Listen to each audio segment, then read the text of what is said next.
Hello everybody, I am doing my video tutorial on stress management today. So what this entails is obviously stress. So what is even stress? We hear it all the time. People always say, I'm so stressed out. So the definition of stress is a substantial imbalance between what we believe is demanded of us and what we perceive our capabilities to be for meeting those demands, for situations in which success is important. So, just to break that down, so it's something that we need to be doing, but it's kind of hard to be, it's kind of hard to do it. So what are some things that can stress us out? What are some of these things that can cause us to feel this way? So some of the major ones are work. So for work, obviously there are lots of stressors with that. You can start with all of the small ones. Being on time to work is kind of hard because we're busy, and there's lots of deadlines for work, especially if you work for a busy company. That you're higher up and you need stuff to turn in. Also, even just smaller companies that you need to perform well, it can cause lots of stress on you. The next one is school, obviously. That's a big one. Most of us have gone to lots of years of school, and you know how pressing that can be on you. Going to school all the time and having so many assignments to turn in, and there's deadlines constantly, there's constantly tests and things that you're forgetting about, and it just adds more to your plate because you have to study and do all these extra assignments on top of your regular life schedule. So that's a big one. School is a big one, especially for my age, which is like the age between like 18 and like 25. About, unless you're older when you're going to school. But that is one of the biggest stressors for my age is school, because we're all trying to get through it. We're all trying to get our majors, get out and get a career into the real world. The next one is relationships. So with this can be boyfriend-girlfriend kind of situation, or it can be family relationships. It can cause lots of stress. It depends what is going on, what is the situation. If they're causing you stress, or if there is a problem between you two. So I'm sure all of us know that this one can cause lots of stress because there are lots of weird things and arguments that come up. And then there's also daily stressors. So obviously we talked about being late. There are things that cause us stress and make us angry, like traffic and stuff like that. So there are lots of daily stressors or stuff that we run into that we didn't plan on happening that day. So what about coping strategies? What can we do for that? So there's 3 major coping strategies that we can do. So the first one is problem management. Problem management reduces or eliminates the source of stress and includes a host of techniques for solving competitive problems. So what you can do for this is planning, increasing efforts, and using performance routines. So for this, if you're the coach and your players are stressed out about the game, make sure you have a plan. Obviously, anytime you play any sport, there are always things that you need to know, and it's just better if everything's laid out and the players especially know how the game is going to go and what they need to know for it. That's why we always run plays and teach them all that kind of stuff, because then they know what to expect during the game. So planning is a big thing. So make sure they know ahead of time. The next one is emotional management. So we're going to do a little thing with this one. So emotional management entails decreasing emotional distress and enhancing positive well-being. So stuff like this can be relaxation, positive thinking, and social support.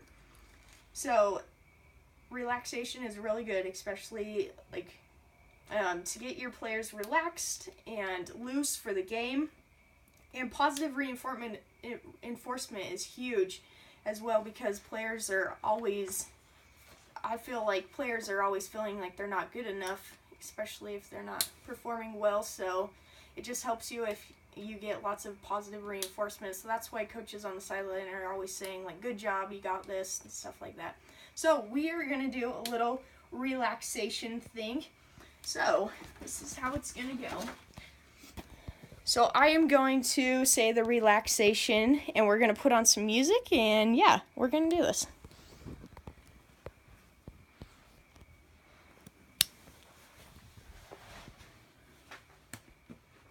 Okay, so obviously for your players, you can pick your own music or whatever you want.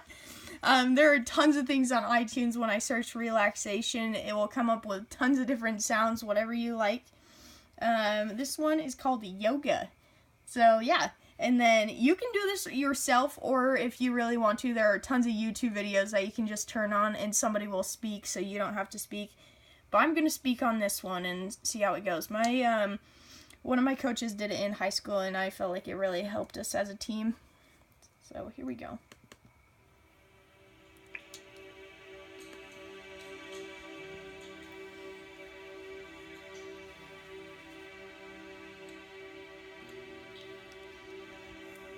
As you settle into relaxation pose, relax the weight of your body into the support of the floor. Notice how the body makes contact with the support of the floor. Relax the back of your legs, the back of your hips, your lower back, middle back, upper back. Relax the back of your shoulders. Relax the back of your arms, the back of your neck,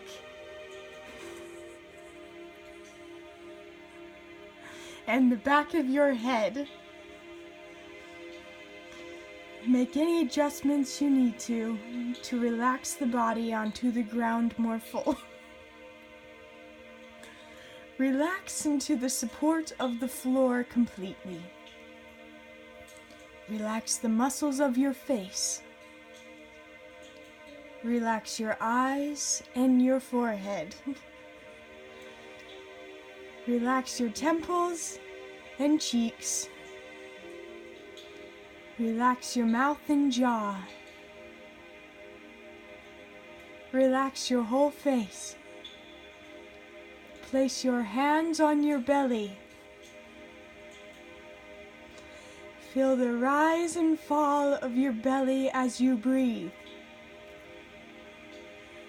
Notice each inhalation as it enters the body, and each exhale as it exits the body. Let your breathing be soft, full and easy. No effort, lest the body be breathed.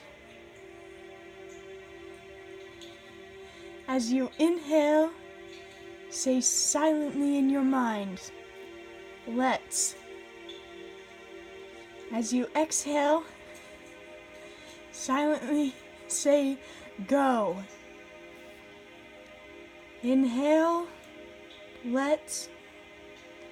Exhale, go.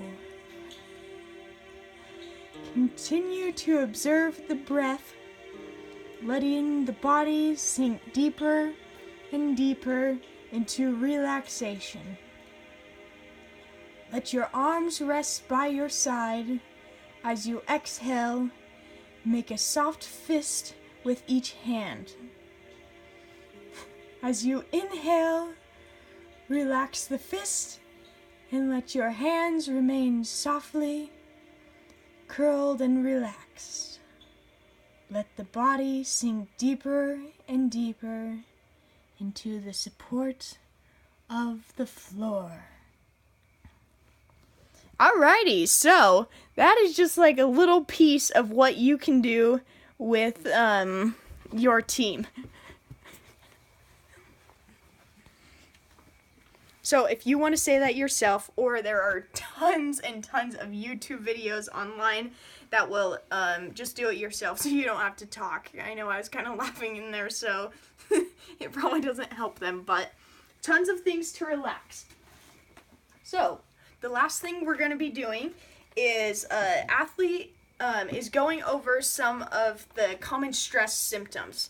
So how do you know you're stressed? Okay, so first, psychological, so it increases your heart rate,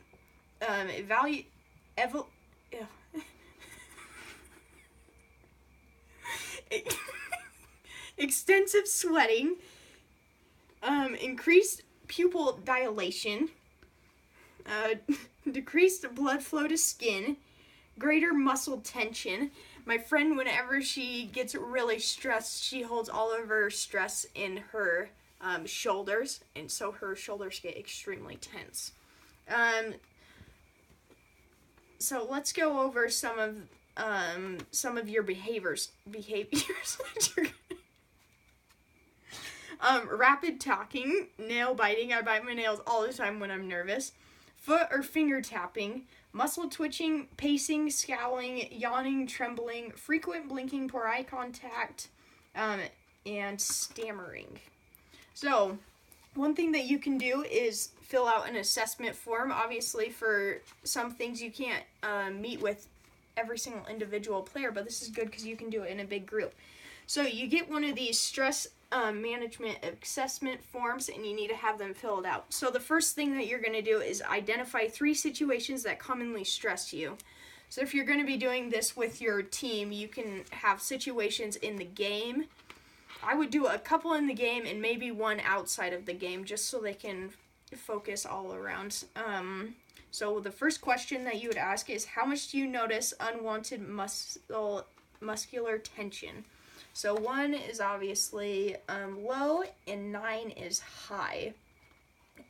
So have them fill that out. If they feel a lot, then you need to adjust that, obviously. How much do you notice unwanted activation symptoms? So what activation symptoms are what we just talked about. Some things like pounding the heart, butterflies, sweaty palms, and frequent urination. So have them just fill that out again. Next question, how much do you notice negative and distracting thoughts and personal put-downs? So they might not think that they're the best right now. They're stressing out.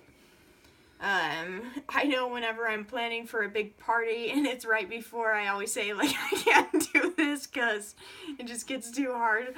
But obviously I can. I just need to focus on myself. But that's good, because then you can, then you're going to know that you're stressed. Last question is, how much do you notice negative images or non-suspective feelings of disaster? So that is a really good way to have them fill that out, because then it's just personal to them, and they can say exactly how they feel, and they can look over it, and hopefully you and the other coaches can go over it and help your whole entire team out. So hopefully that helped you guys a little bit to learn a little bit more about stress management.